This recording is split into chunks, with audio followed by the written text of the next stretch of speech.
आजकल ना एक बहुत कॉमन टर्म यूज होता है, दैट इज इन्फ्लेमेशन। और ज्यादातर लोगों को ये पता है कि इन्फ्लेमेशन बहुत बुरा होता है और इसकी वजह से क्रॉनिक हेल्थ इलनेस हो सकती है, आप मोटे हो सकते हैं या कई बार कैंसर भी हो जाता है।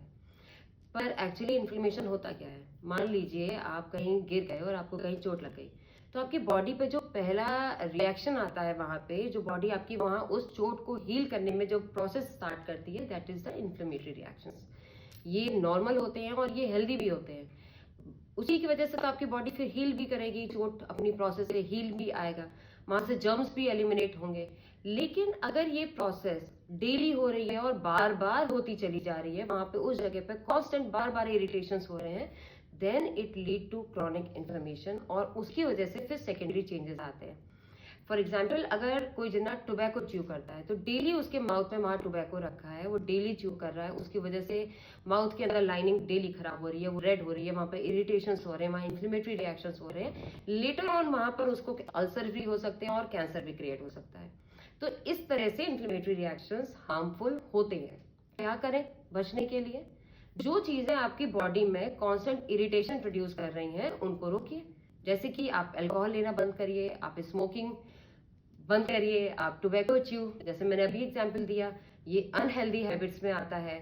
अगर आप अपने खाने में बहुत ज्यादा प्रोसेस्ड फूड ले रहे हैं, वो खाना जो पैकेट में आ रहा है जिसके ऊपर एक्सपायरी डेट लिखी है, वो खाना जिसके बारे में आपको पता नहीं है कि ये बना कैसा है, जिसमें प्रिजर्वेटिव बहुत सारे हैं, जिसमें शुगर बहुत सारी है, ये एक्चुअली आपके लिए हार्मफुल है।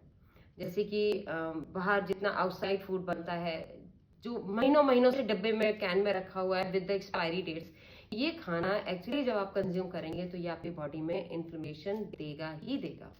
इस तरह के खाने को अवॉइड करिए। कोशिश करिए कि आप होम बेस्ड खाना ही खाएं। ये क्लीन होता है और ये हेल्दी होता है, आपकी गट लाइनिंग को ये इरिटेट नहीं करेगा। इसीलिए प्रोसेस खाना बंद करने के लिए कहा जाता है, क्योंकि वो कॉन्स्टेंटली आपकी गट लाइनिंग को खराब करता है।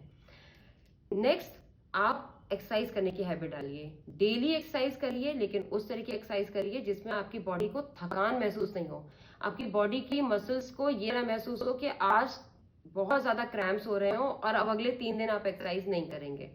हल्की फुल्की एक्सरसाइजेस करिए जो कि आपकी बॉडी रजिस्ट कर सकती है और ग्रेजुअली उस एक्सरसाइज को फिर डेली बेसिस पे आप हल्का फुल्का बढ़ाते चलिए। Next is your sleep pattern.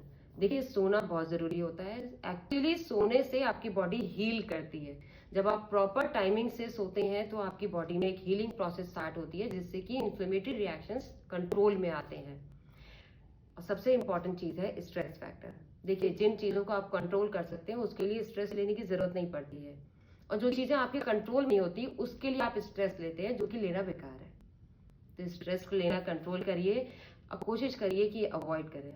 Stress से आपकी बॉडी एक ऑक्सीडेटिव प्रोसेस पे जाती है, आपकी बॉडी में ऑक्सीडेशन होता है and oxidation actually leads to many problems. तो ये कुछ चीजों का आप ध्यान रखेंगे तो आपकी बॉडी इन्फ्लेमेशन से बची रहेगी। कुछ और भी चीजें होती हैं, जैसे आप अपनी डाइट में एंटी इन्फ्लेमेटरी फूड ऐड कर सकते हैं। जैसे कि आप ग्रीन टी ले सकते हैं, ये हेल्दी होती है। इसके अलावा आप बेरी ग्रुप ऑफ फ्रूट्स ले सकते हैं, जैसे ब्लूबेरीज है, स्ट्रॉबेरी है, आप कीवी ले सकते हैं, आंवला ले सकते हैं, पाइनएप्पल, ये सारे एंटीऑक्सीडेंट भी हैं और एंटी इन्फ्लेमेटरी प्रोडक्ट्स भी होते हैं। ओमेगा 3 फैटी एसिड भी लिया जाता है, ये भी एंटी इन्फ्लेमेटरी है। और लास्ट में लाइफस्टाइल चेंजेस, जैसा कि मैंने अभी थोड़ी देर पहले आपको बताया। ये सब करिए और फिर बताइएगा कि आपकी बॉडी में कितने इन्फ्लेमेटरी रिएक्शंस अब हो रहे हैं।